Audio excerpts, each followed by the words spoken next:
Hello, my people! Sejam bem-vindos a mais um Geramorfose, o seu podcast onde você observa, analisa, reflete e transforma.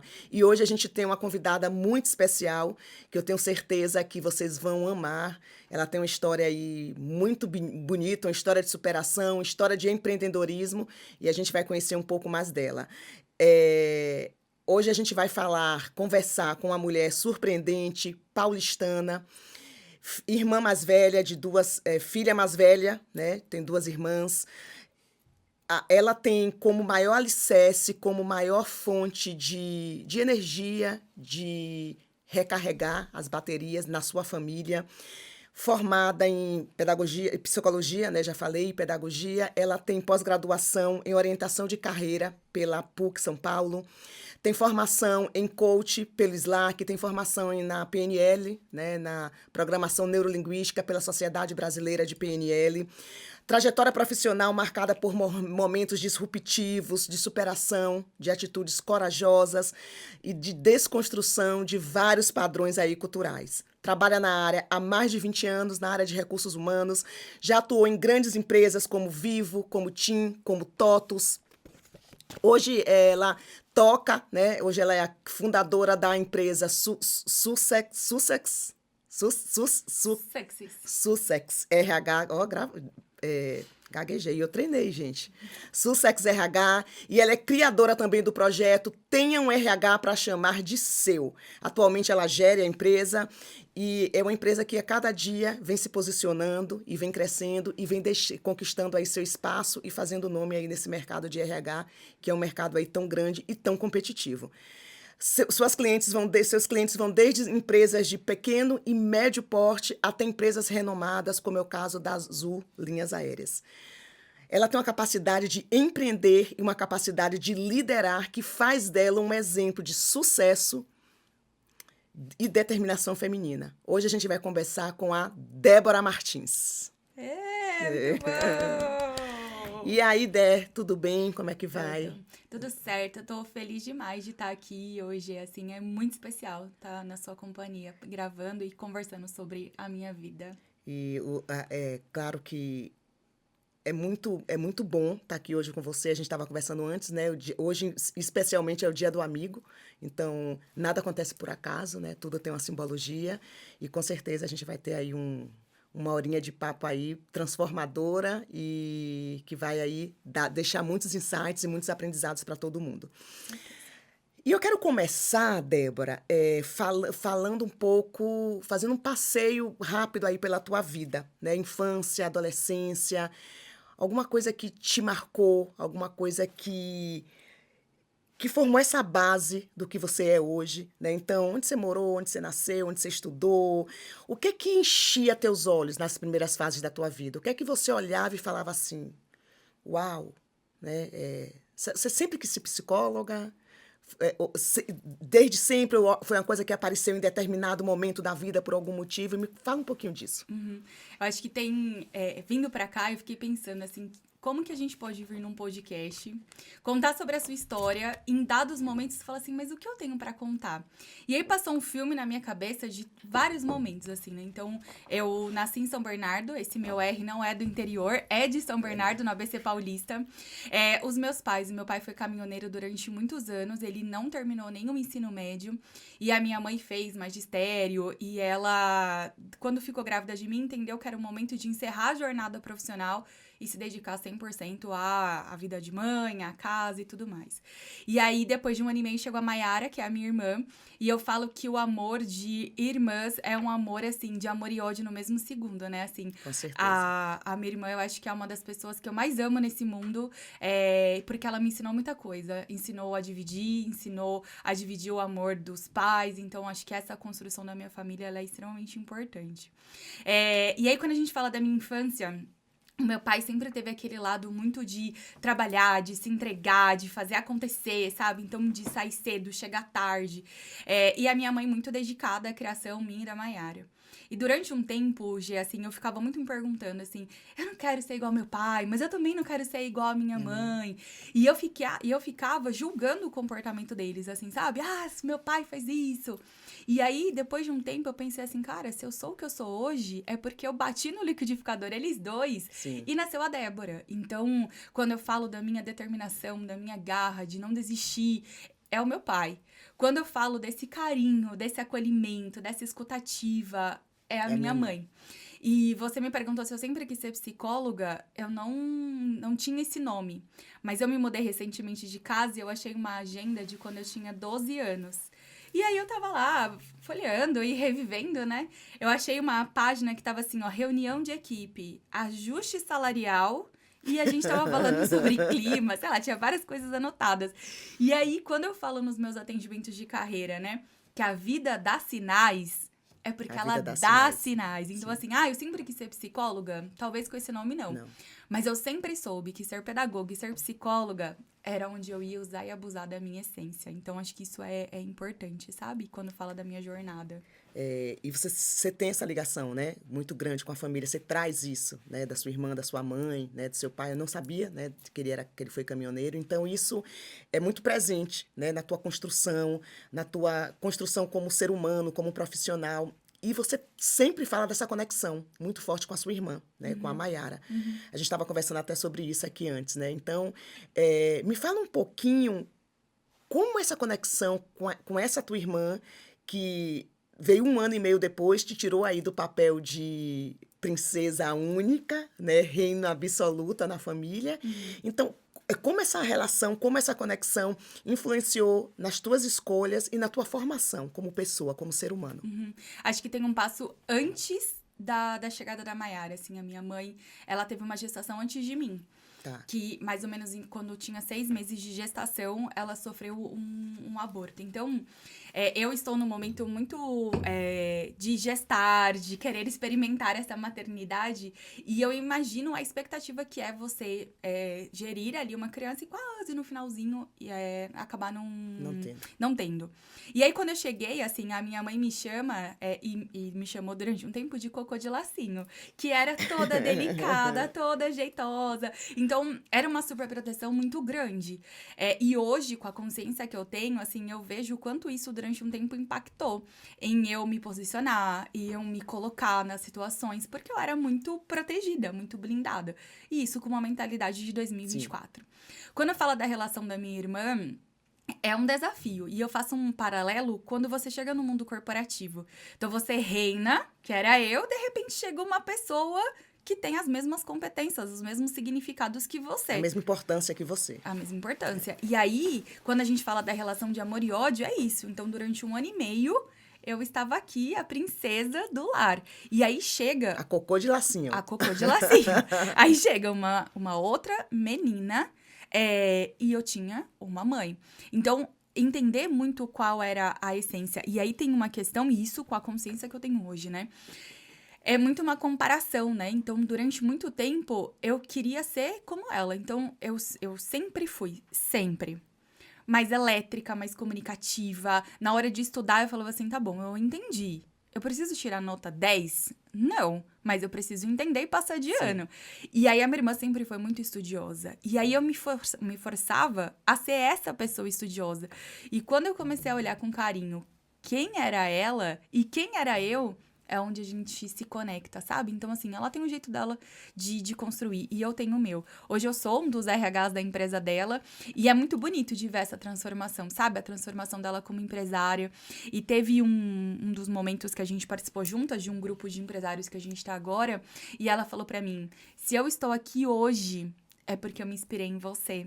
E quantos anos eu achava que eu não tinha nada pra oferecer pra ela. Então, eu acho que essa é a transformação, assim, das irmãs. E a gente é muito parecidas fisicamente, né? Então, as pessoas confundem com grande facilidade a Maiara da Débora. Então, me desassociar dela, eu acho que foi um dos momentos mais desafiadores, assim, sabe?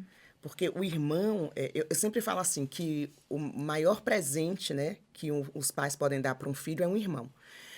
E o irmão é aquela pessoa, como a Débora falou, que é amor e ódio, né? Você ama em muitos momentos e odeia, né? Você ama intensamente e odeia com a mesma intensidade em outros momentos. Mas é aquela pessoa que te ensina a dividir, né? Que te ensina a olhar para o outro, né? Que te ensina a defender também o outro e que te mostra que o mundo não é só você, que você vai ter que aprender a conviver com outras pessoas, a se relacionar com outras pessoas.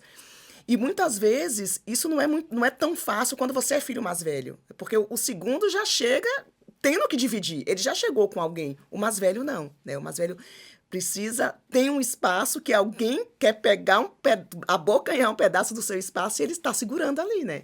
Então, realmente, é uma coisa bem... Eu sou a segunda, né? Não fui a mais velha, mas imagina... E depois de mim é meu irmão homem, então era, como você falou, 2 meninas é uma coisa mais... dividem as mesmas coisas, são os mesmos objetos de desejo, né? O meu irmão mais novo era um menino, então a gente não atritava por tantas coisas, né? E eu acho que tem uma questão também que é muito interessante.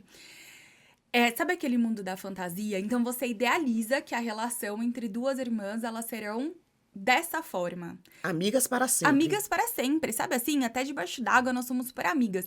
E aí quando você se depara com uma relação de que assim, cara, não... A gente brigava ao ponto de uma época eu estudar de manhã e ela tarde, porque era ringue dentro de casa.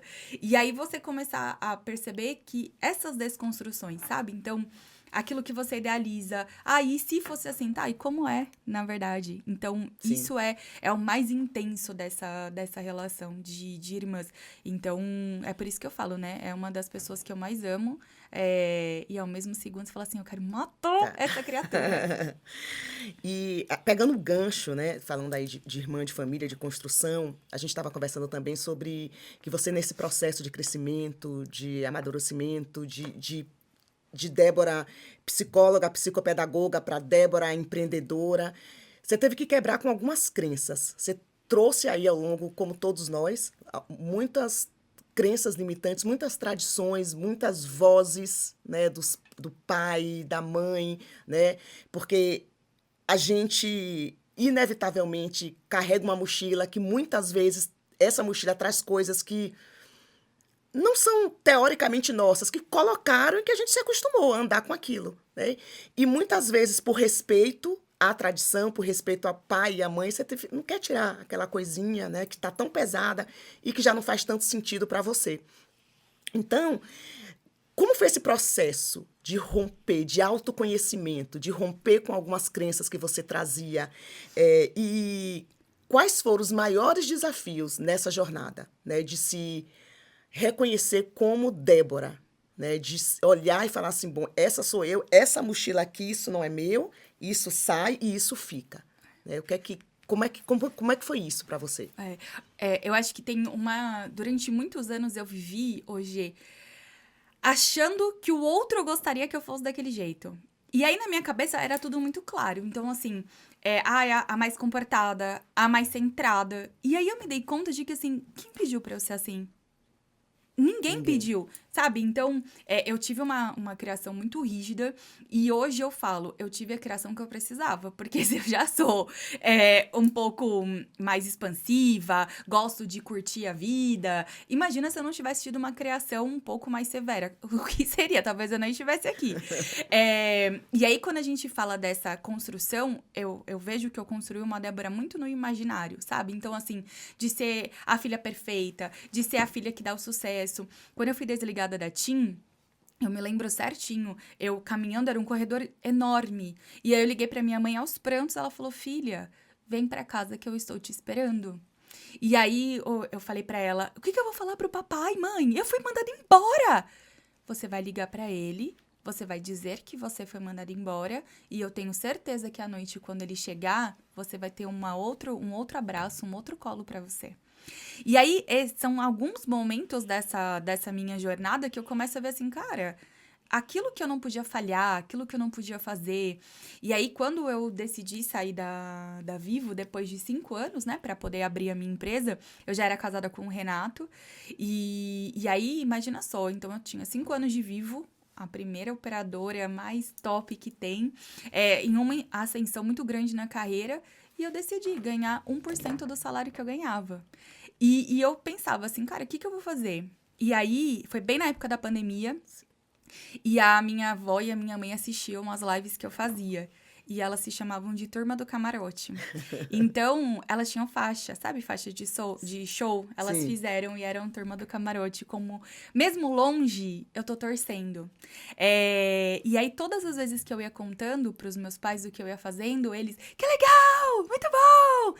E isso foi uma das coisas. E aí, quando a gente fez a formação de PNL, me conectar com pessoas que eu admirava, as crenças que me limitavam, eu falei assim, cara, e se eu me arriscasse? E se eu conseguisse experimentar algo diferente? Que Débora seria essa? E aí, o mês passado, eu fiz as fotos, refiz todo esse momento, e uma amiga falou pra mim, agora você se tornou a empresária que você sempre quis. Você se apoderou, né? Você está exatamente no lugar que há 3 anos atrás você falou pra mim que estaria. O seu posicionamento, a forma que você fala, sem medo. Antes eu ficava muito presa no querer agradar. E aí hoje eu penso... No que o outro vai pensar, né? E aí hoje eu penso, faz sentido o que eu tô propondo? Faz sentido aquilo que eu tô te falando? Então, é assim que a gente vai fazer. Então, essa crença foi importante, sabe? E tem uma crença que você me falou, que você trouxe muito do seu pai, da questão financeira.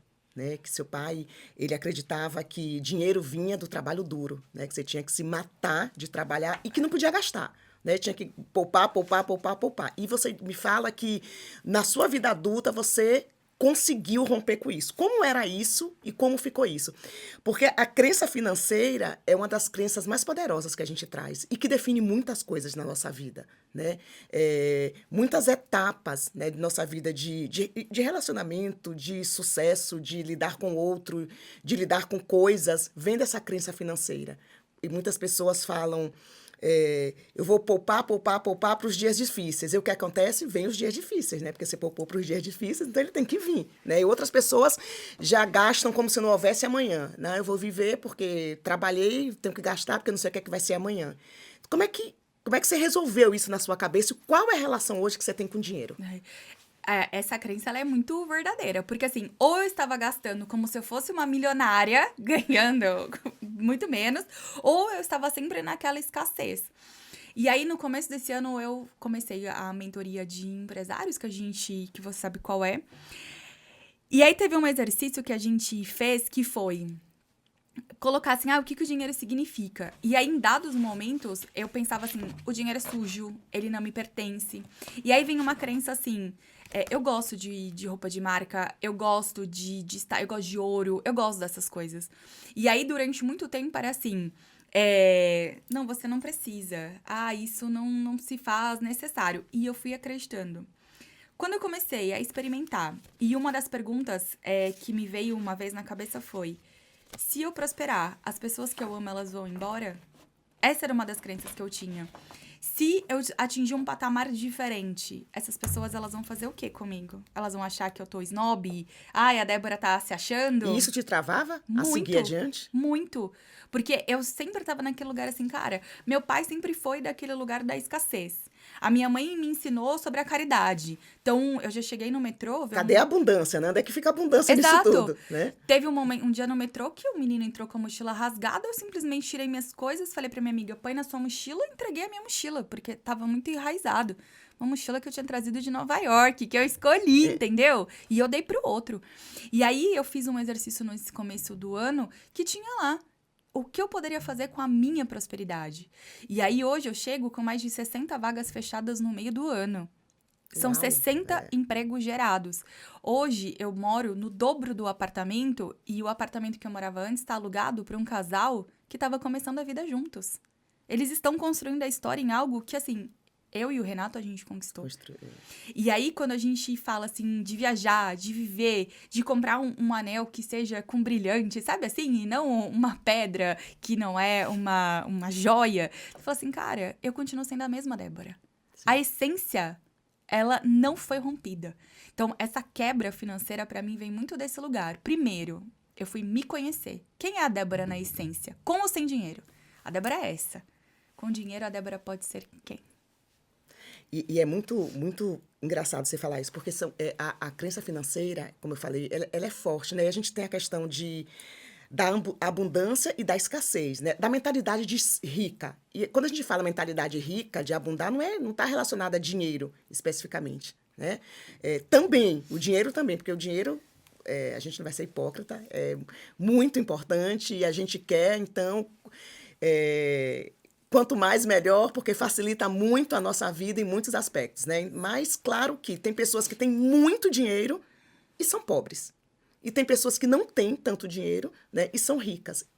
E essa mentalidade de abundância e escassez é uma coisa que, se a gente não prestar atenção, a gente não consegue balizar isso e acaba entrando numa coisa de que hoje eu posso comprar uma roupa, você falou, adoro marca. Você pode ter uma roupa de marca, você tem dinheiro para isso e você fala, mas é certo. Tem gente passando fome, né? Tem gente que não tem emprego. Mas então, não, eu vou continuar comprando naquela lojinha ali do bairro, né? Porque aí é a minha forma de mostrar que eu sou a mesma Débora que eu era ao tempo atrás. Mas você continua sendo a mesma Débora, só que hoje você veste uma roupa melhor, porque você pode. Isso é fruto do teu trabalho. E isso a gente precisa ter essa mentalidade também de abundar, né? De usufruir do que o trabalho trouxe, usufruir do que a gente conquistou. Porque senão a gente fica na escassez a vida inteira, né? Então, escolhendo a pior roupa, escolhendo a pior comida, escolhendo o pior carro, o pior lugar para morar, porque você não se sente merecedor. Porque a crença financeira ela está muito relacionada à crença de merecimento. Né? Será que eu mereço ter tanto dinheiro? Será que eu mereço gastar esse dinheiro com coisas que talvez sejam supérfluas, mas supérfluas para quem? Né? E sabe, eu tenho 2 sobrinhos, né? Filhos da Maiara. E meu sonho era ser a tia rica. E aí, assim, ó, pra mim a tia rica era assim, nas férias eu vou na piscina da casa da tia rica, eu fui pra Disney com a tia rica. E aí a Maria Eduarda fez aniversário recentemente e foi no espaço ali da minha casa. Quando ela chegou, toda feliz, era no salão, né, a minha irmã fez ali a decoração, toda feliz e ela falou, me agradeceu. E aí eu fiquei pensando, isso é ser a tia rica. Exatamente. Isso é a criança que, na sua ingenuidade, na sua pureza, vem correndo porque ela quer estar perto de você. Então, eu tenho uma outra sobrinha, tenho uma afilhada, e quando chegam, assim, eu penso, isso é ser a tia rica. É ir na vendinha e falar assim, tia, eu quero um canudinho de sorvete, que como é no interior custa o dobro, você fala, pode pegar, pega um pro seu irmão também. Então, é muito isso, assim, sabe? Sem ser soberba. Porque teve um tempo que eu fui bem soberba também. Mas é você entender Quem nunca, assim, né? Quem é você? Sabe, o que você gosta? Isso não quer dizer que a gente não gosta de também ficar em casa esticado no sofá, fazendo aquelas coisas que fazia há um tempo atrás, sabe? Né? Então, é justamente isso, né? Não significa que a gente ainda não curta um boteco, né? A gente adora, né? Adora um pé no chão, né? Um copinho americano. Ama, né? Tomar cerveja naquele copinho americano. Mas a gente gosta também de tomar um vinho numa boa taça, num bom restaurante.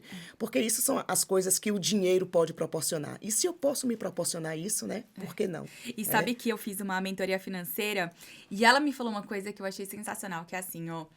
Aprenda a manter o seu bom padrão de vida sendo consciente do seu dinheiro. Aí eu falei, mas que diabo que essa mulher tá falando, né?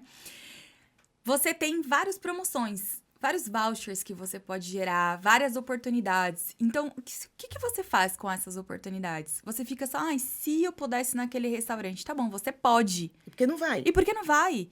Tem o dia que talvez alguns menus ali sejam mais vantajosos, ou tem um voucher que se você se organizar, você consegue ir. Aproveitar isso, sabe? Eu acho que essa é a mudança de mentalidade, é usar o seu dinheiro de uma forma consciente. Porque dinheiro você tem, mas a forma que você usa não é consciente. Então, essa é uma diferença muito boa. E você falando, me ocorreu uma coisa que muitas vezes a gente vê... Um dos grandes problemas das pessoas hoje é como gerir esse dinheiro, como lidar com o dinheiro, porque muitas pessoas elas gastam o que não tem, comprando o que não precisam para provar que elas podem para pessoas que elas nem gostam. Né? Então, isso é gastar o dinheiro de forma totalmente leviana, de forma totalmente inconsciente. Então, isso que você traz é muito, né, essa questão de você, já que você pode, mas com consciência, né? Porque o dinheiro, ele não aceita desaforo, né? A gente sabe disso. Então, vamos lá. Vamos mudar de fase agora e falar um pouquinho da tua vida profissional, da tua trajetória profissional. Qual é a lembrança, falando de dinheiro, né? Qual a lembrança que você tem do seu primeiro emprego, do teu primeiro salário? Eu lembro hoje do meu primeiro salário, né? E você lembra de quanto foi o teu primeiro salário? O que é que você fez com esse dinheiro? Qual foi a sensação de... Quando eu olho para trás, eu falo, meu Deus, meu primeiro salário, gente, eu trabalhava na ACD, foi R$ 635. E eu achava, uau, né? Há 25 anos atrás, não era muito dinheiro, hoje nem era 25 anos atrás, mas para mim aquilo, acho que não pagava nem o meu aluguel naquela época, mas era uau, né? E você lembra de quanto foi? O que é que você fez com esse dinheiro? Gê, eu lembro O que é que da minha significou entrevista. esse dinheiro? Eu lembro da minha entrevista, porque eu queria trabalhar. Eu entrei na faculdade de psicologia com 17 anos, porque como eu faço aniversário em abril, eu tava sempre adiantada. E aí meu pai falou assim, quer trabalhar, criatura? Então vai trabalhar.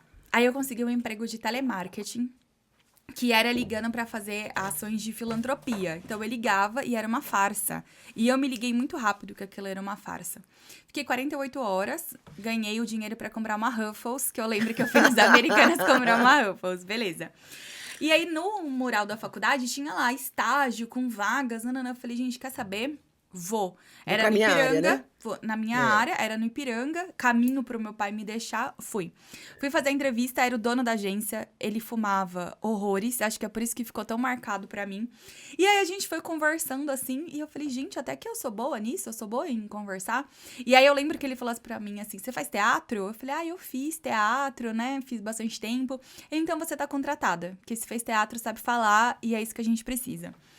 Era das 2h às 8h, porque eu fazia faculdade de manhã.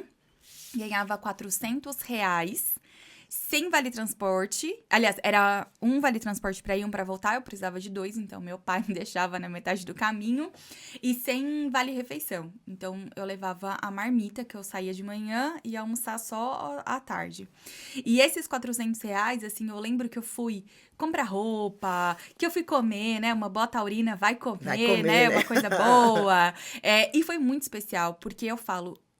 Quem trabalha com seleção e trabalhou em agência de emprego, na época era jornal, que as pessoas recortavam um anúncio. Né? Exato, não tinha internet como é hoje.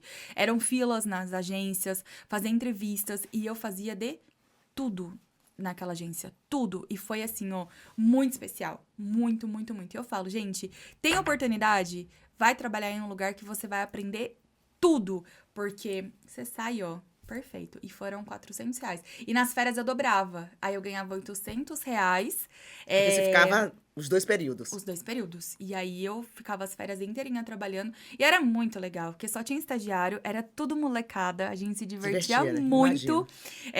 Você sabe, né? O quanto eu gosto de... Ai, quanto eu gosto de uma farra. Então, mas foram R$400, assim. Foi muito especial aquele emprego. E aí, de psicóloga, psicopedagoga a empreendedora, né? Como é que você se jogou nisso? O que é que te motivou a abrir a tua empresa, a meter a cara, né? A ser sócia do governo, né? O que é que te motivou a fazer isso? Qual foi o maior desafio que você enfrentou aí nessa tua jornada? Eu acho que foi, primeiro, as pessoas me chamarem de maluca, né? Porque imagina só, eu ali prosperando, ganhando um salário ok. Era recém-casada, fazia 1 ano e pouquinho que a gente tinha casado. E acho que esse foi o primeiro passo, assim, sabe? O que eu mais ouvia era, vai virar blogueira, sai dessa vida. Só que tinha... Que delícia virar blogueira, né? Gente, queria tanto meu sonho. ter os recebidos pra bater minhas unhas, não ganhei. Adoro. Mas eu acho que a principal coisa foi, assim, primeiro que eu fiquei mais ou menos 1 ano e meio preparando a minha saída, porque eu tinha que guardar dinheiro, que na época ali tinha muito guardar dinheiro, experimentar um modelo de negócio, e acho que esse foi o desafio, porque eu me joguei sozinha nesse mundão. Sem conversar um pouco mais, sem ter as referências. Sem se preparar. Sem me preparar. Eu simplesmente peguei minha roupinha de ir e fui. Chegou na ponta do despenhadeiro e pulou, né? Falou, vamos ver. Vamos ver o que vai dar. Eu preciso aprender a voar no caminho, senão eu vou me esborrachar lá embaixo. Mas fui, né? E fui. E eu acho que essa foi a principal mudança, porque eu tinha trabalhado 5 anos na TIM, eu fiquei nessa consultoria, né? 2 anos. Depois eu fiquei mais 5 anos numa outra empresa, 5 anos na outra, 5 anos na Vivo e cheguei agora na consultoria. Então, muito tempo do CLT. Então, essa virada de chave, fazer as conexões, assim, que produto você vende? O que você faz? Quanto você cobra? Trabalhei muito de graça, porque as pessoas achavam que, é a Débora, tadinha, ela tá começando. E aí, até eu me dar conta de que eu não estava começando, que eu já tinha muito tempo de carreira. E como que surgiu a orientação? As pessoas começaram a me perguntar, você pode olhar meu currículo? Ai, você é tão boa no LinkedIn, você pode ir olhar pra mim? Eu falei, opa, eu posso fazer dinheiro com Posso isso. monetizar isso, né? Ou, ai, você me prepara pra entrevista, porque quem passa com você nas entrevistas é porque o cara é bom, né? Porque você é muito exigente. E aí eu fui montando as minhas sessões. E as vagas, uma amiga falou pra mim, Débora, preciso de alguém muito rápido, muito assertivo e com boa desenvoltura com gestores. Tá afim?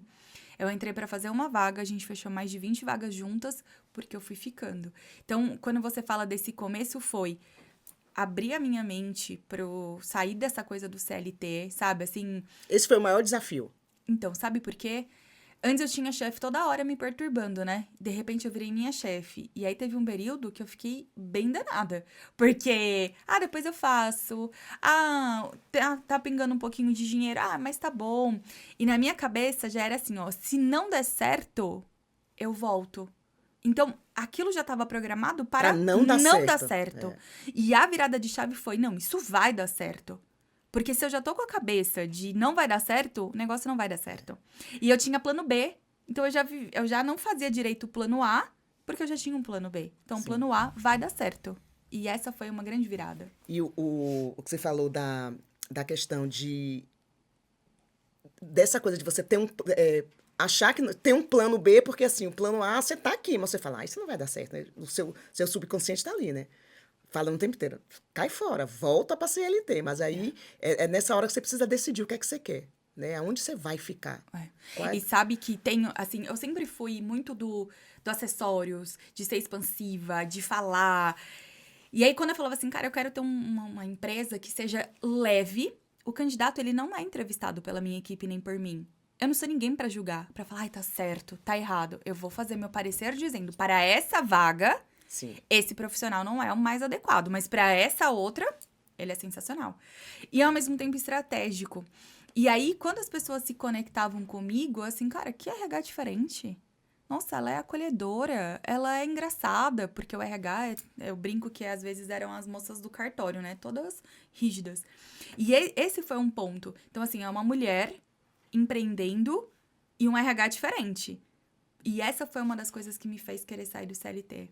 Porque esse lado mais humanizado, eu tenho a percepção de que ele vem sendo deixado de lado, sabe? Esse cuidado. E falando nisso, né, você falou uma coisa que me lembrou outra, a questão de você não é adequado para essa vaga, mas para outra você está perfeito. E a gente vê muito isso quando a gente trabalha com assessment, com o DISC, né? Então, qual a importância do DISC, de você fazer, aplicar o DISC na hora de uma contratação? O que é que isso traz de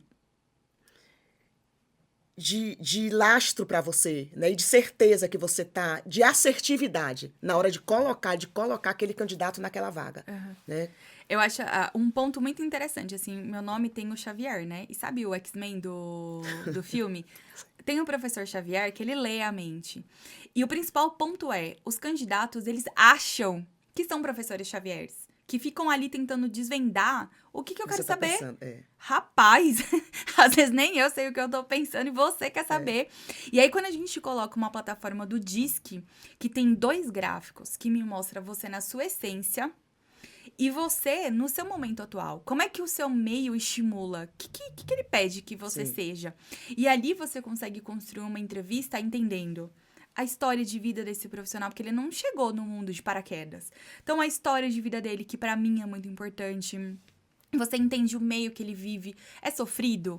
É um meio que combina ou um meio que não combina? Esse meio que ele está é o meio que eu tenho com o meu cliente? Que se for Ctrl+C, Ctrl+V, ele vai continuar com as mesmas queixas. Sim.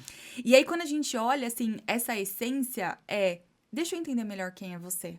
E as empresas têm um costume que eu acho horroroso, que carimba as pessoas. Então, a Geraldine tem um perfil dominante. Pum! Pum. Na cabeça da G. Você é muito controladora. pum. E eu sou a prova viva de que o meio te estimula. O meu C, que é do controle, é super baixinho. Mas a falta de organização estava impactando a minha empresa. E aí eu parei e pensei, eu preciso ser organizada. Eu preciso flexibilizar, né? Eu preciso entender. O que eu fiz?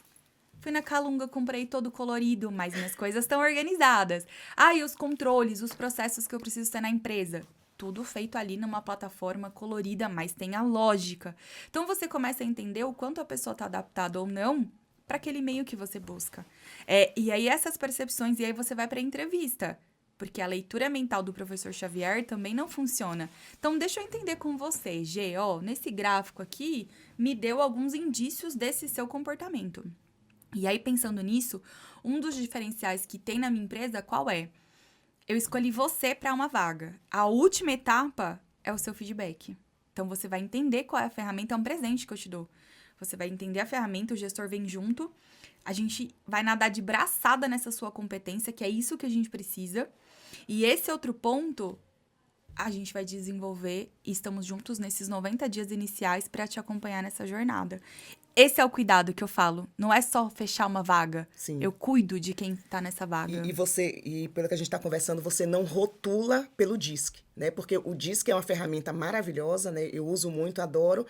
Mas o DISC, ele tem a questão, muitas vezes, de você... eu sou D... Pronto, então eu sou D, eu sou rude, eu sou grossa, né? Eu sou fofa, mas eu sou grossa. Então, o I, ele é o desorganizado, né? Que é o influente, o D do dominante, gente. O influente, ele é desorganizado, ele sempre chega atrasado, né? Ele só quer reconhecimento, mas na hora de botar a mão na massa, ele não vai muito. O estável, tananã, o conforme, tananã. E aí você coloca, você se rotula naquilo, e muitas vezes você não se permite... transitar pelos outros perfis. E a grande sacada, para mim, o que o DISC traz de autoconhecimento por exemplo, eu sou DI, né? Sou dominante e influente, óbvio, quem me conhece já sabe disso. Mas eu me permito, quando preciso, flexibilizar, abaixar minha dominância, abaixar minha influência, subir minha estabilidade, subir minha conformidade, que é muito baixa. E isso a grande maravilha de você se conhecer, do autoconhecimento, de você se permitir flexibilizar para onde você quiser. Né? Porque senão você vive... a gente faz o DISC para você, para ali... Dar uma ferramenta a mais, um conhecimento a mais, e aquilo acaba lhe engessando. Então, já que eu sou D, eu vou fazer tudo que um dominante faz e tudo bem. Você me aceita do jeito que eu sou. Se quiser, se não quiser... Beijo, gata. E sabe que lá atrás, o meu D da dominância, pra entender, né? Ele tem a escala ali do 100, o meu era 82. Olha que princesa, né? Que fofura. Fofa. Ai, que cocô de lacinho. Meio fake, né? E Total. aí, chegou num momento que eu entreguei um baita de um projeto. E aí, a minha gestora, na época, me chamou na sala e fez assim pra mim, parabéns. Suas entregas foram maravilhosas. Mas olha a sua equipe. Na época, tinham 11 comigo. Foi demissão em massa. Os 11 pediram. Aí eu caí, assim, na cadeira, né? E aí ela falou pra mim assim, vamos pensar no plano? Você é maravilhosa. Se eu tivesse, naquele momento, falado assim, não, eu sou um D. E eu sou assim. Não gostou? Beijo. Próximo.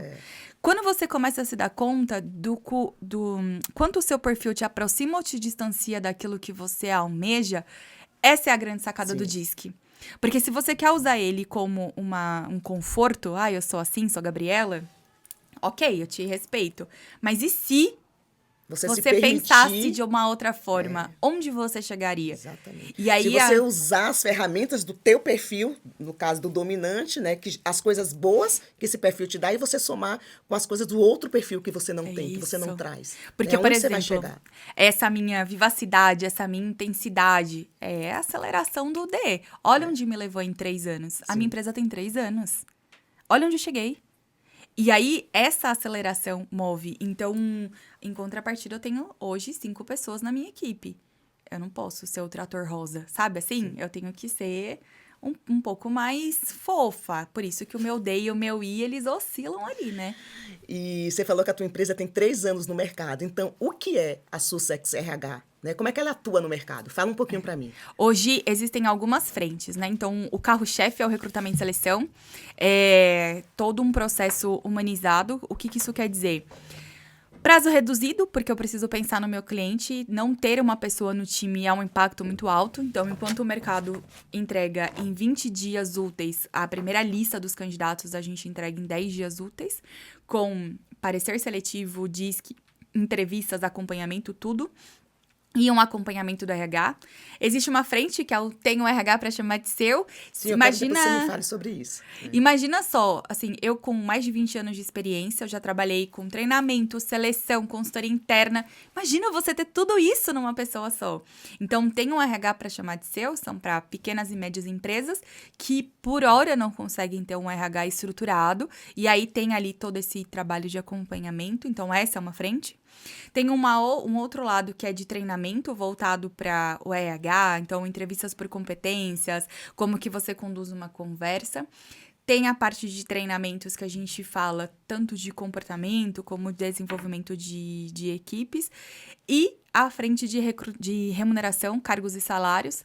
Então, tabela salarial, descrição de cargos, organograma, toda a estrutura da empresa. Então, essas são as frentes que a Success atua. A principal vertente é recrutamento e seleção. Os diferenciais competitivos da empresa. Exato. E a gente estava falando aqui agora, você me falou do fit cultural, é isso? Uhum. Me fala um pouquinho o que é, qual a importância disso, o que é o fit cultural? Eu sempre penso assim, né? Quem fundou a empresa? Ele tinha um querer, ele tem os valores dele. Então, quais são os seus valores? Esses valores eu não preciso aceitar. Falar, nossa, agora eu vou ser igual a Débora. Mas eu preciso primeiro respeitar, porque eu sei que o que eu vou falar agora, assim, pode parecer um desão, sabe? Falando do DISC. Mas, assim, a empresa é minha. E tem algumas coisas que não são negociáveis. Sim. Então, por exemplo, quando eu sou reconhecida pelo prazo, o prazo, ele é respeitado. Ai, mas eu não sigo os prazos. Então, nosso fit não tá rolando. Então, quando a gente fala desse fit cultural, é isso. O que eu acredito como profissional? Por que eu fui embora do corporativo? Porque o meu fit cultural não rolava mais. Meu olho tremendo, as reuniões que eu tinha que ir, gestor levantando da sala porque não queria ouvir o que o RH falava. Não é nisso que eu acredito. Então, e tem uma frase que eu uso muito nos atendimentos, que é assim, ó.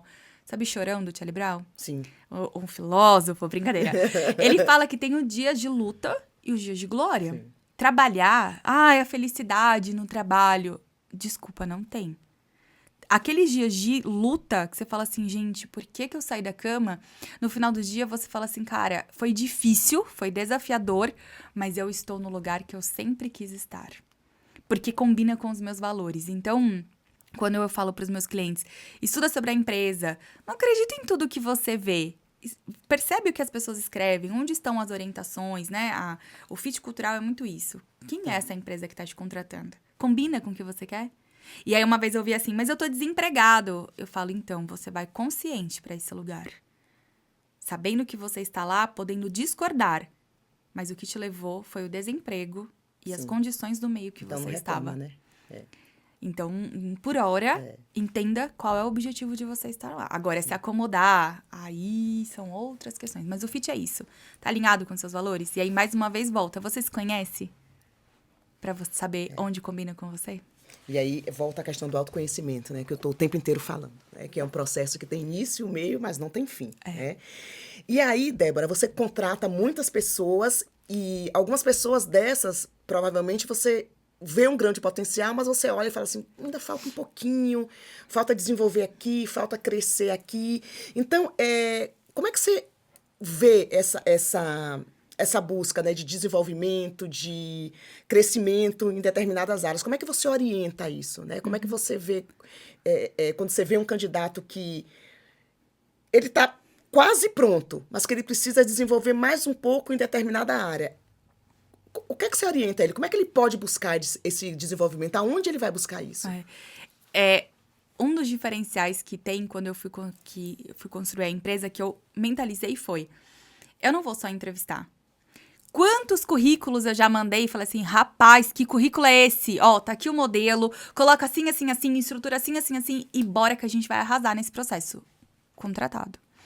Se eu vou para um processo seletivo e na hora da entrevista eu vou lá anotando, né? Então, olha, você tem essa experiência, isso soma, isso aporta valor, mas eu vou ser muito sincera com você. Eu tenho certeza que o meu cliente não vai te aprovar. Por causa disso, disso, disso. Faz sentido com o que você me contou? Eu primeiro ratifico Sim. que aquilo que eu compreendi é de fato o que a pessoa traz. E aí tem algumas entrevistas que viraram orientação de carreira, tiveram algumas pessoas que não aceitaram e eu entendi que é o momento. E tem a cereja do bolo que eu falo para os meus clientes. Candidato perfeito não existe, a não ser a gente. Porque quando a gente desenha a vaga, a gente fala, eu queria que fosse igual a mim. Rapaz, você também não é perfeito não, querida, deixa eu te contar. Você queria, né? Mas vamos lá, né? Realidade. Então, a gente vai trabalhar o candidato real. O candidato real, ele cabe esse desenvolvimento? Tá tudo certo. No parecer que a gente manda para os clientes, tem lá pontos de desenvolvimento. Ele também precisa entender o que a empresa dele vai contribuir para essa jornada profissional. Essa é a virada de chave. Mas eu vou ter que desenvolver? Falo, e se a sua empresa transformasse a carreira desse profissional? Como você iria se sentir? Eu ia me sentir especial. Então, vamos juntos? Por isso que eu faço o acompanhamento dos 30 dias e 90 dias. Sim. Esse é o diferencial. E hoje, olhando para o mercado de recursos humanos, quais as tendências mais significativas que você vê emergindo, que estão vindo por aí? Você fala de área de atuação ou de comportamento? De comportamento. Primeiro. Adoro. Eu também. Tenho meu pé ali, ó. Primeiro, a gente fala muito de equilíbrio entre a vida pessoal e a vida profissional. E eu acredito muito nisso. A questão é, você quer uma vida pessoal para fazer o quê? Qual é a graça? E aí entra lá na questão que a gente estava falando do dinheiro. Como que você tem aproveitado os seus tempos livres? Sim. Você vai sair com seus filhos, com a sua esposa, com o seu marido e fica pensando no trabalho, no celular, completamente bitolado? Então, essa questão entre vida pessoal e a vida profissional. Quando eu comecei a atender como orientadora de carreira, eu tinha um jargão que era assim, ó. Orientador de carreira não é luxo. Orientador de carreira, ele é... A gente fala, né? Nem a ampulheta da conta de nós. Eu falo, ter orientadora de carreira não é luxo. É necessário. Sim. Você entender a sua trajetória, você entender onde você quer chegar, ter um plano estruturado. A semana passada eu entrevistei um profissional que ele falou assim pra mim, ele tem 38 anos, a minha idade. Ele olha, aos 42 eu quero ser diretor. Aí eu falei, o que significa pra você, aos 42, ser diretor? Ele, não sei, Débora, eu sei que eu determinei e eu quero. Tudo é muito desconectado. Então, quando a gente fala de tendências, primeiro, a pandemia intensificou muito isso. Todo mundo sabe tudo e ninguém sabe nada. Então, assim, qual é a área que você quer trabalhar? O que você gosta? Estuda. Senta ali na cadeira e estuda. Seja no online, seja no presencial, seja gerando relações, o estudo amplia seu repertório. O estudo faz você conhecer pessoas maravilhosas. Conheci você, por exemplo, estudando.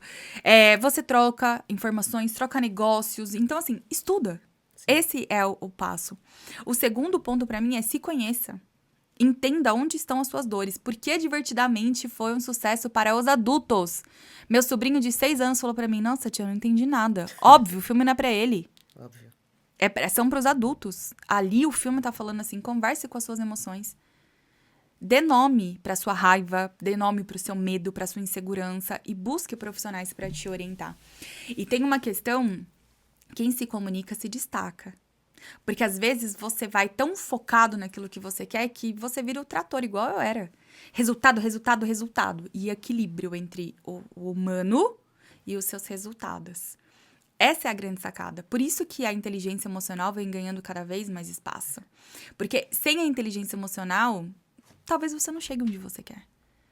O cliente vai lá e descarrega todas as suas emoções. É sobre você? Muitas vezes é sobre ele. E a Débora falando aqui de inteligência emocional, eu adoro, né? Então, fico super feliz porque é minha área, né? E o filme, falando do filme Divertidamente, é justamente isso. Nós temos todas aquelas emoções e muito, muito mais. E todas aquelas emoções, elas são importantes. A gente precisa acolher e saber em qual momento eu vou usar qual. Né? Em qual momento é importante eu ter raiva, eu ter medo, eu ter alegria, eu estar com ansiedade, com nojinho. Né? Porque as emoções também, elas são protetoras em muitas situações. E a gente precisa se apoderar disso. Mas, para isso, a gente precisa ter a inteligência emocional. A gente precisa ter inteligência para lidar com as nossas emoções. E o primeiro passo está lá, que é o autoconhecimento. Primeiro, eu preciso me conhecer. Eu preciso saber como essas emoções atuam em mim. Como dispara, qual é o gatilho que dispara a raiva em mim? Né? Qual é o gatilho que dispara a ansiedade? Em qual momento a raiva é benéfica? Em qual momento eu tenho que falar, opa, tudo bem, entendi, deu ruim, tô com raiva, mas respira. 6 segundos, respira, sistema límbico, controla, vamos lá por córtex pré-frontal e vamos ver o que é que a gente vai fazer. Porque senão a gente sai atropelando tudo. E se a gente não der também ouvido às nossas emoções, a coisa não funciona. Porque a gente vai ser o quê? Vamos ser pessoas robotizadas, adaptadas, tentando se adaptar ao meio, e quando a gente chega em casa, quem convive com a gente tá lascado. Porque aí a gente destrói quem tá lá em casa, porque em algum momento aquilo vai precisar sair. E tem uma questão que eu acho que isso é uma das tendências que as gerações vêm trazendo, então, das suas filhas, dos meus sobrinhos, que é a questão da tecnologia. Então, quando a gente fala de tendência, uma das coisas que eu mais ouço é assim, ó, Débora, o robô vai roubar o meu trabalho? Eu falo, vai. Ele vai roubar. Já tá roubando, né?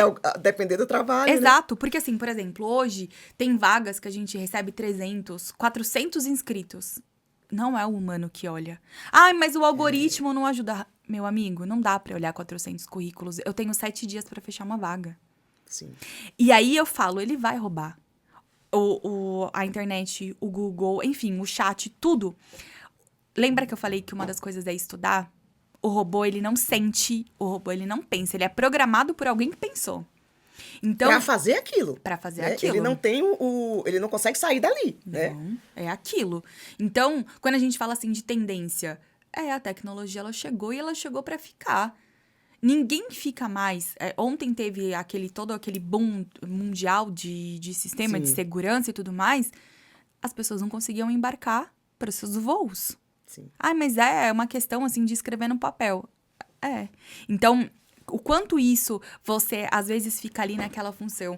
Eu fui um dia numa loja, eu olhei e falei, gente, não tem vendedor, não tem caixa. Tinha uma pessoa dentro da loja, e era uma loja grande, relevante no shopping. Porque tá tudo muito... Você faz... Você paga, se você quer saber se tem no site, você entra no site. Você não precisa mais da pessoa para ficar atrás de você na loja, perguntando se você quer ajuda. Sim. Se eu precisar, eu tenho uma pessoa disponível. Então, essa é a grande sacada agora, sabe? Sai desse lugar de medo. O robô vai roubar meu trabalho. Rapaz, tem coisas que que o robô não faz. Que o robô não faz. Só você pode fazer. E o que só você pode fazer? Essa é a grande pergunta, né? Isso é a grande descoberta, né? O que é que só eu posso fazer? E aí a gente está falando do robô, da tecnologia, né?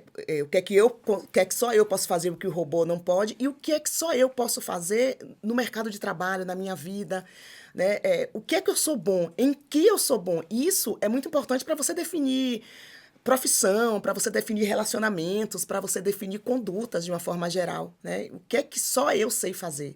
E nisso que eu sou bom, pegando o gancho da Débora, estudando nisso, porque para mim os valores mais altos meus são o conhecimento, né? Eu estou sempre querendo mais, então só eu sei fazer e eu tenho conhecimento para isso, aí eu vou nadar de braçada, né? Aí não tem para ninguém.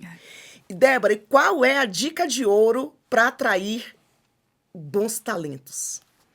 Né? Isso foi uma das discussões que a gente teve essa semana com a equipe, né? Que eu fiz a imersão. Primeiro, quando a gente fala da vaga, né? Eu atendo vários clientes. O que a marca empregadora tá forte? Se eu não trabalho a marca empregadora, o que é a marca empregadora? Quem é a sua empresa? O que ela faz? A gente começou agora a pedir apresentação para os nossos clientes. Você pode me contar a história da sua empresa? Como que vocês chegaram até aqui? Então, primeiro, qual que é a marca empregadora? Segundo, não dá mais pra gente ter vagas assim, eu pago vale transporte e vale refeição. Isso não conecta mais.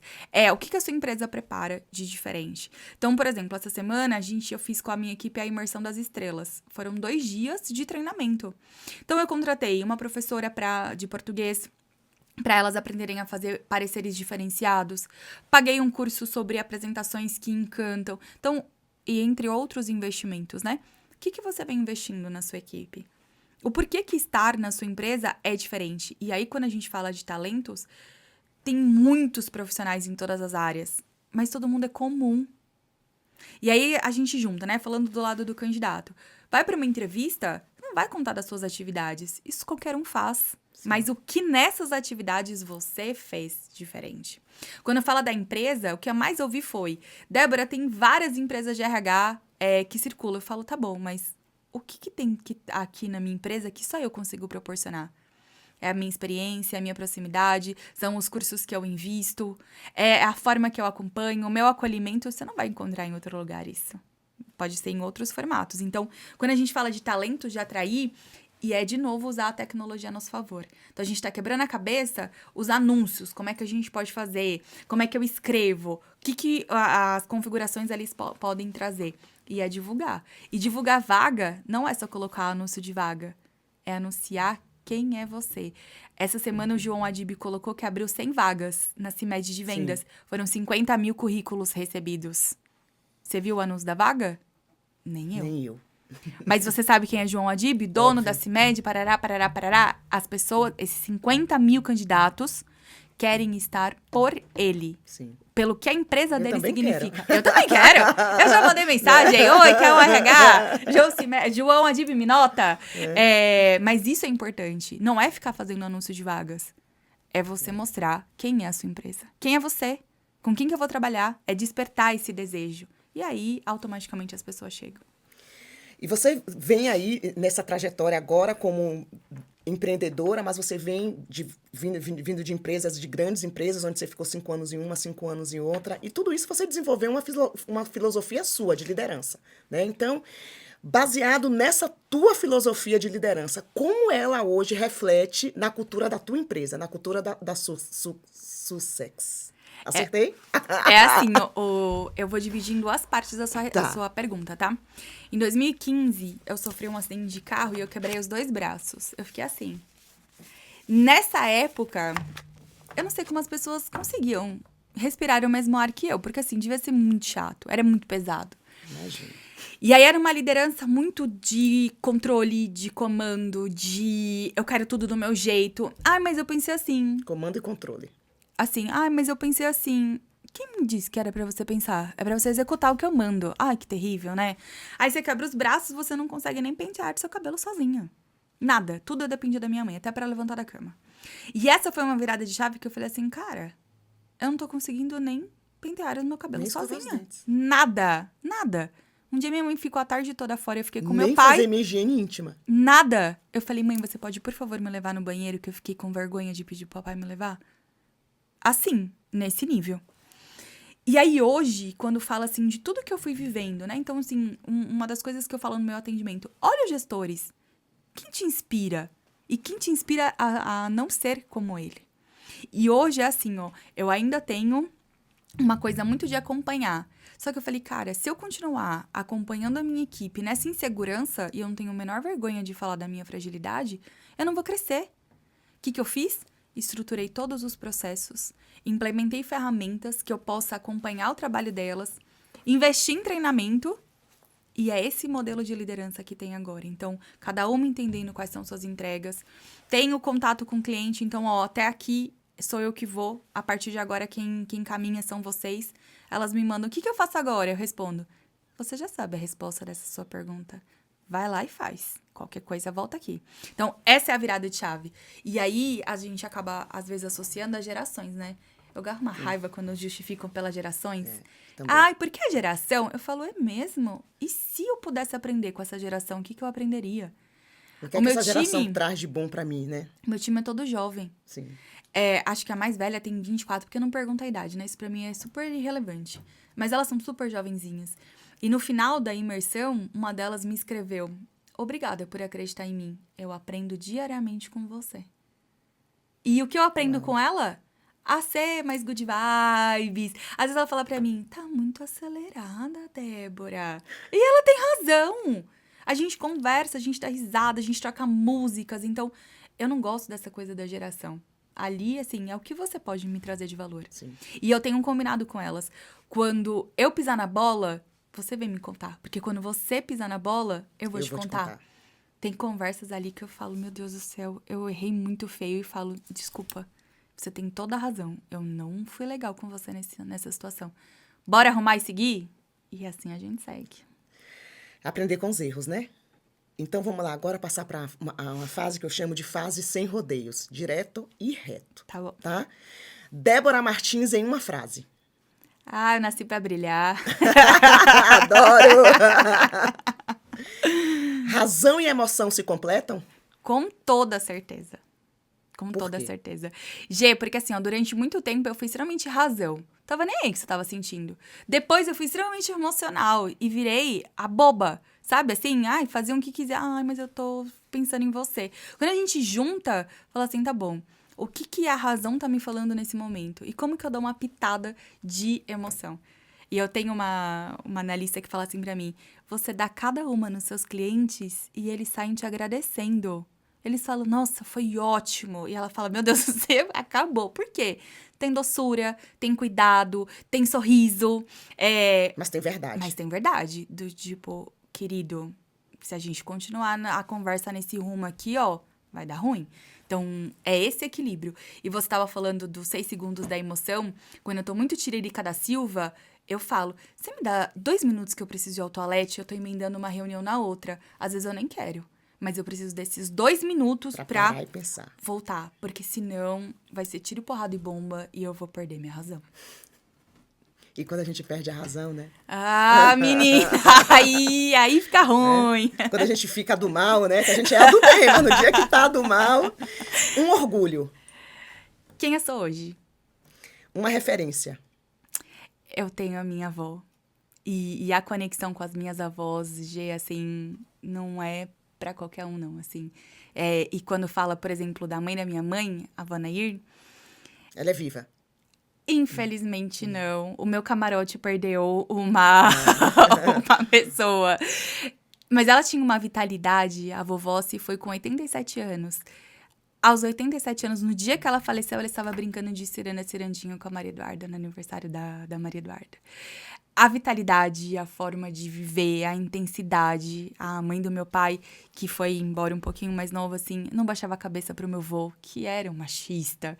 Ela tinha um lugar dela, tinha um trabalho dela, ela era uma querida. Então, essas são as referências que eu tenho, sabe? Assim, de pessoas que viviam a intensidade da vida. Por isso que você é assim intensa, Por né? isso que eu sou assim. Não sei segurar esse microfone. Eu seguro, sabe? Essas coisas. Eu sou muito intensa. Qual o papel da mulher na liderança? Essencial. Porque tem uma crença que eu cansei de ouvir. Ai, a mulher é muito intuitiva. E eu penso, e você é muito racional. E se a gente equilibrasse tudo E isso, se a sabe? gente flexibilizar, né? Sabe assim, se você me ouvisse verdadeiramente e eu te ouço verdadeiramente. Então, eu acho que uma das coisas que eu falei muito pra minha equipe foi: saiam do lugar de meninas. Ai, as meninas da RH. Eu falei, aqui não tem nenhuma menina. São mulheres sentadas na cadeira de RH, que é estruturado, que fala, que se posiciona. Então, pra mim, a mulher é muito isso. E a força da mulher move montanhas. Um esporte. Pode ser o do copo? Ah, vai lá, Débora. Se fosse Eu gosto fazer de um esporte... dançar. Assim, então, eu gosto de dançar. Assim. Atividade aeróbica fantástica. É, Mas tem gosto- dançado? Então, na frente do espelho vale, né? Em casa. Não tenho praticado, faz mais ou menos um mês que eu parei. Mas não recomendo, assim, sabe? Já estou me organizando pra voltar. Porque essa minha intensidade precisa ser canalizada em algum lugar. E a atividade física foi um dos melhores lugares que eu achei. E é muito engraçado, né? Quando você entra nesse lugar da atividade física. Porque eu também, há alguns anos atrás, eu detestava. Eu ia na força do ódio. Até hoje vou. Tem dia que eu chego pra treinar na força do ódio. Aí tá lá o meu personal. Janaelton, beijo, querido. Aí tá lá, vai, 15. Eu falo, que 15, Jana? 10 tá bom, não. Aí vai, você consegue mais um, me dá mais um de presente. Aí... E você chega na força do ódio, quando termina, você fala, putz, ainda bem que eu vim. Você sai leve, você descarrega a raiva, né, a ansiedade. E faz muito bem, né? Então, realmente, a atividade física é uma coisa que, além de ser boa para formar novas conexões neurais, né? Então, a gente precisa... Não é fácil. Porque tem gente que parece que já nasce pro esporte. A gente que não nasceu pro esporte é uma conquista árdua. Mas a gente consegue, a gente chega lá. Com toda certeza. Tranquilidade ou agito? Olha, é assim. Eu gosto muito da agitação, da animação. Só que eu vou confessar, assim, de uns meses pra cá, ficar no ócio foi uma quebra de crença que eu tinha. Porque, assim, o ócio era um lugar, assim, que não era bem quisto. Quando você fala assim, a tranquilidade, em pouco tempo, tá? Não me venha ficar muito tempo da tranquilidade, não. Mas no momento certo, isso ajuda. Mas eu curto. Respirar, né? Mas eu gosto, sabe assim, aqueles memes de Nova York segurando o café do Starbucks? Ai, sorry! Ai, eu gosto dessa agitação, sabe? E é engraçado a gente falar de agitação. Outro dia eu falei com um grupo, né, que eu mentoro, a Débora faz parte, da questão da gente ouvir as mensagens do WhatsApp 1.5 e 2, né? Eu ouvia em 2. E ouvia não, né? Eu começava a ouvir, porque quando 30 segundos, no segundo eu falava, já sei o que ela quer, já respondia. E é um exercício que a gente tem feito de ouvir no 1.0. É um desafio. É um e eu desafio. sigo, viu? Eu também sigo. Tem dia que a mão fala assim, ai, não, deixa eu aumentar, mas eu falo, não. Respira e vai. Até o tom da pessoa, né? Até o tom de voz parece não, muda. Quando você ouve a pessoa tá falando tranquila, calma. No 2 parece que tá gritando, né? Que tá lhe agredindo. Né? Então, E você acredita que e essa agitação reflete na nossa vida. Até a minha modulação de voz mudou depois do 1.0? Sim. Porque era tão acelerado que eu pensava, tá, a pessoa vai pôr no 2.0, eu preciso ser rápida. E aí, parecia que eu tava sempre catando cavaco, A pessoa né? tava ouvindo no 5 já, né? Porque do jeito que você falava rápido, daqui a pouco não entendia nada. Né? Então... E aí, essa agitação. Então, assim, ao mesmo tempo que é um ingrediente que faz o meu sucesso, tem horas que meu olho tá tremendo e meu coração acelerado. Aí você fala, acho que eu acelerei demais, né? Qual o melhor lugar para você ficar completamente off? Completamente off? Na praia. Eu amo ficar naquele vai e vem do mar. Nem levo celular pra praia, acredita? Bebendo o quê? Olha, o que o coração do quiosque mandar. Seja cerveja, caipirinha, água de coco com cachaça. Mas eu gosto, assim. E eu e o Renato, a gente tem uma coisa que é muito legal. A gente gosta de ir pra praia e a gente tem os nossos combinados. Tem a hora da brisa, que a gente fica na brisa ali, olhando o mar, olhando as pessoas. E tem a hora que a gente se conecta, sabe? Que conversa, porque a gente vai esvaziando as nossas emoções. Um sonho. Hoje é ser mãe. Assim, durante muito tempo foi um conflito gigantesco, porque eu queria muito arrasar na carreira. E hoje, assim, cada Já tá vez... arrasando, né? E aí você começa a perceber assim, cara, por que eu tô abrindo mão de algo que eu sempre tão quis? É importante pra mim, né? Assim, as crianças chegam, as pessoas chegam e se sentem tão amadas.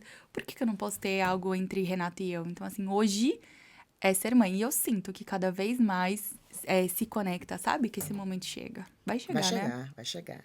Você se considera uma mulher realizada? Hoje, sim. Hoje, vindo pra cá, eu confesso que eu me emocionei. Assim, eu pensei, caramba, quem eu sou hoje? Quanto tempo eu ignorei a minha história, né? Assim, e quem eu sou hoje? Então, me sinto realizada. Uma superação. Sem sombra de dúvidas, foi quando eu quebrei meus braços. Assim, eu ia ficar 6 meses afastada. E aí, no dia que eu cheguei, quase com fratura exposta fiz a cirurgia. E aí, a avó foi com a água benta Vanair, né? Eu lembro que ela me molhou tanto com aquela água benta do Padre Marcelo, que molhou o lençol, o cabelo. E eu ia fazer a segunda cirurgia no dia seguinte. E ela falou pra mim, ora com a avó. Você não vai precisar operar, filha. E ela ficou ali rezando no meu ombro.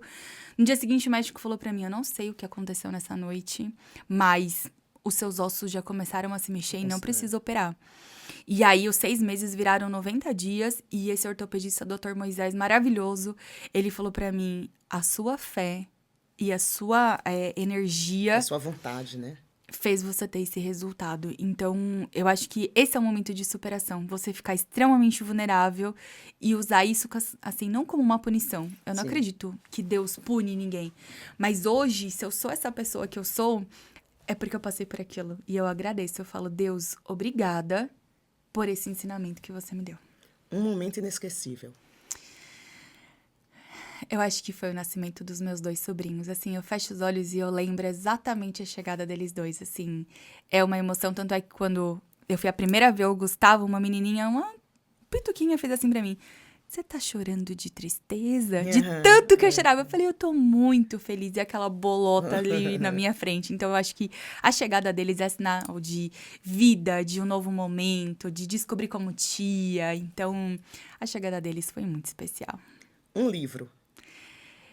Um livro para ter ali, de cabeceira.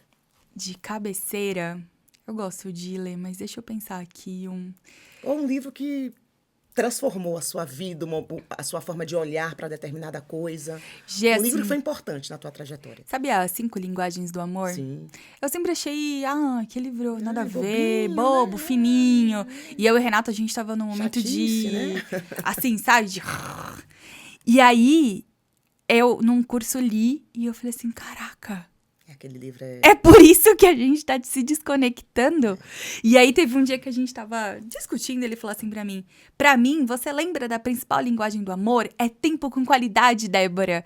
E aí eu falei, ele tem razão. E isso foi, assim, muito importante. E quando você começa a olhar o outro sem o seu olhar, você fala assim, caramba, a gente brigou tão desnecessariamente porque eu queria que ele fosse eu. E eu sou eu, ele é ele. Porque, na verdade, a gente precisa tratar o outro da forma como ele quer ser tratado. Não da forma como eu quero ser tratado. Porque somos pessoas diferentes. Então, eu não posso dar ao outro o que eu quero receber. Eu tenho que dar ao outro o que ele quer receber. E fica a dica, gente. As 5 linguagens do amor. Esse livro é fantástico. E para casal, então, para relacionamento, ele é transformador, né? Você entender...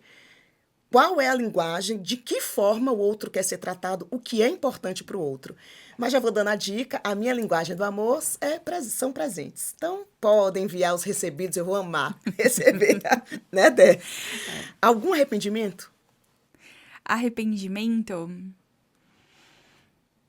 de não ter acreditado em mim, sabe? De ficar naquele lugar assim, isso não é pra você, isso não vai dar certo. E às vezes eu penso, caramba, quantas coisas eu deixei passar porque eu duvidei de quem eu era. Isso é uma das coisas que eu me arrependo. Mas sem aquela culpa, aquela coisa assim, sabe? Sem aquele pesar. É pensando, caramba, eu tenho 38 anos. Tem mais 50 anos aí, no mínimo, pela frente. Vambora. Ou mais, né? Porque o ser humano que vai viver 200 anos já nasceu. Quem sabe pode ser você, né? Imagina aguentar essa energia toda 200 anos. Imagina. Uma lição de vida. Essa valorização da família, sabe? Durante muito tempo a gente critica o outro e se distancia. E aí, quando você olha, assim, eu sou muito apegada à minha família, à minha história, e pra mim isso é muito importante. Uma vez uma amiga falou pra mim, entenda que... Mas qual a família que não critica um ao outro, né? É. Se a gente tiver um grupo familiar reunido, a gente não estiver falando mal de alguém que não tá ali, da família, não tem família. Aí né? é a grande mudança que eu tive de 23 pra 24. A minha família... ela é composta por algumas pessoas. Não é porque você tem um grau de parentesco que você é minha família. Exatamente. Quando eu virei essa chave, eu comecei a sofrer menos. Que eu falei, cara, não é porque você tá no meu núcleo, no meu organograma familiar... Na minha árvore genealógica, que você é minha família, você é minha né? família. A família, por isso que tem amigos. Hoje, no dia do amigo, eu mandei mensagem pra algumas pessoas, escrevi pra você. Que são família, né? Que é minha família. Tenho uma amiga específica, e ela vai saber que eu tô falando dela, ela sente quando tem alguma coisa que não tá legal. E ela, teoricamente, não é da minha família. Ela não nasceu da minha mãe, mas ela é minha irmã também. O que a frase "cada um tem a sua história" significa pra você? Eu acho que assim, cara, eu sou única. Não existe outra Débora. Pode ter outra Débora nesse mundo, mas ser única. Então, assim... gostar de brilhar, gostar de ser essa pessoa calorosa, de ser essa pessoa intensa. Isso é ser único. E quando você fica olhando pro outro, fala, mas o outro faz assim. Mas a grama do outro é verdinha, Aí né? eu falo, ela é artificial, tá? Deixa eu só te contar um segredo, que esse verde todo aí é artificial. Então, pra mim é muito isso, assim, sabe? Você ser único. E diferente daquelas pessoas assim, eu sou autêntica. Não, às vezes você é mal educada mesmo, viu? Deixa eu te contar. Mas é você entender assim... quem é Eu você? sou sincera, né? Aí, você é grossa pra caramba, né? Pelo amor de Deus, né? Ou, eu falo mesmo que eu penso. Não, você é barraqueira, é completamente diferente. Então, pra mim é isso, assim, sabe? Ser você é entender, inclusive, que você falha. Inclusive, que você também tem raiva, que você tem TPM, que você não tá afim você naquele tem inveja. dia. E essa coisa da inveja, você uma vez me falou uma coisa que, assim, eu falei, gente... que lapada que eu levei agora. Que eu ficava sempre me comparando ao grupo que a gente faz parte. E aí você um dia falou pra mim assim, que coisa mais feia isso que você faz. Isso era inveja. Eu queria viver a vida do outro.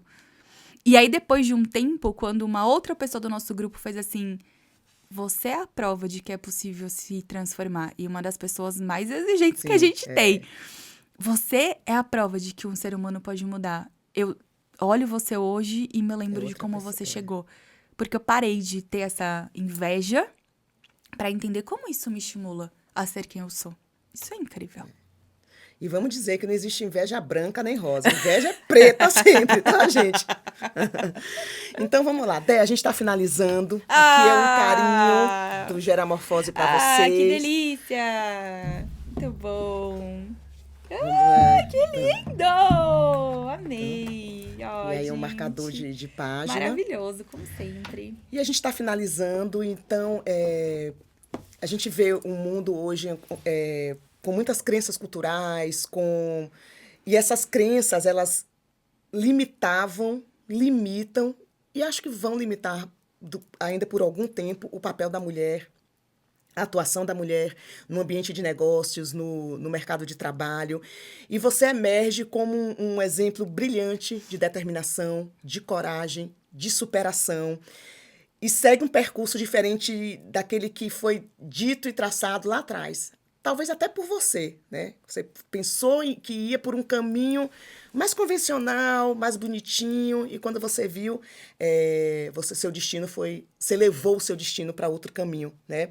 E isso você acaba e demonstra e mostra para a gente que ambição e competência não conhecem barreiras, né? Então, e conhecimento, né? Aquilo que você falou tanto aí da importância do estudo, de estudar, de se preparar. Então, você ainda é uma mulher muito jovem, que 38 anos, e a gente falou aqui, né, que você vai viver, talvez seja o ser humano que vai viver até os 200 anos, então você tem muita estrada aí pela frente, mas chegando até aqui, né? Qual é o legado que você gostaria de deixar para as futuras gerações, para aquelas pessoas que sonham e que querem construir a própria história? Acho que tem uma questão muito importante, assim, né? Primeiro que eu tenho um marido que é incrível. E aí eu comecei, assim, eu queria ser a empresária. Renato, tá querendo alguma coisa? Isso assim, ó. Mas eu queria ser a empresária dentro de casa. Então eu queria mandar e eu colocava ele bem pequenininho do meu lado. E aí, quando eu comecei a dividir, então assim, cara, eu também quero ser cuidada. Eu também quero estar sentada no sofá e do nada aparece uma panela de brigadeiro pra gente assistir a série juntos. Então, onde eu quero ser feminina? E eu achava que ser feminina era ser a cor-de-rosinha, a delicada. Eu não sou um ser humano delicado, mas eu sou feminina. Você é cocô de lacinho, amiga. Mas assim, onde eu quero ser essa fragilidade, esse cuidado? Eu quero ser cuidada dentro da minha casa. Eu quero ter esse marido que me apoia, que me acolhe, que me abraça quando eu tô querendo chorar. Então, é ali essa fragilidade. Quando eu falo dos negócios, cara, quem eu sou? Eu não cheguei aqui por um sorriso. Eu cheguei aqui porque eu tenho muita competência. Então, quando a gente fala das mulheres, é assim, como que eu me posiciono? Porque às vezes a gente tem umas burdoadas porque a gente não se posiciona. Porque a gente não fala. Então, como que eu falo? E tem um terceiro pilar que tem uma crença que são as competitividades das mulheres. Então, eu me arrumo pra mulher, eu quero ser melhor que a mulher. É mesmo? E se ela fosse sua aliada, você chegaria aonde? Se você saísse desse lugar de... eu tô competindo com você, que é a burdoada que você me deu. Pare de querer viver a vida do outro e vai viver a sua. Sim. Sai desse lugar de competição. Então, eu acho que esses 3 pilares são super importantes. O primeiro, onde você quer ser essa doçura? Onde você quer ter essa dose de amor? É com seus sobrinhos? É com seus filhos? Com seu marido? Isso é importante. A relação minha e do Renato mudou muito quando eu saí desse lugar de empresária. Dentro da sua empresa, quem é você? Quais são seus diferenciais? O que te torna empoderada? E outro, quem são seus aliados? Sai desse lugar dessa competição, desse espaço. O espaço é para todo mundo. Eu acho que querer isso... o espaço do outro, né? Exato. Então, o legado que eu tenho é isso, assim, sabe? Quando eu vou fazer as minhas apresentações, falo, eu tô conhecendo outras empresas. Eu não fico, mas qual? Quanto ela cobrou? Falo, olha, esses são meus diferenciais. Isso que eu te apresento, você só vai encontrar comigo. Só que você precisa entender o que a sua empresa busca nesse momento. Então, esse foi nosso papo aqui com a Débora Martins, essa mulher iluminada, agitada, super inteligente e que está à frente aí de uma empresa de RH que está crescendo, está se posicionando muito bem no mercado e foi um papo gostoso, né? A gente deu boas risadas aqui e a gente vai ficando por aqui. Até a próxima.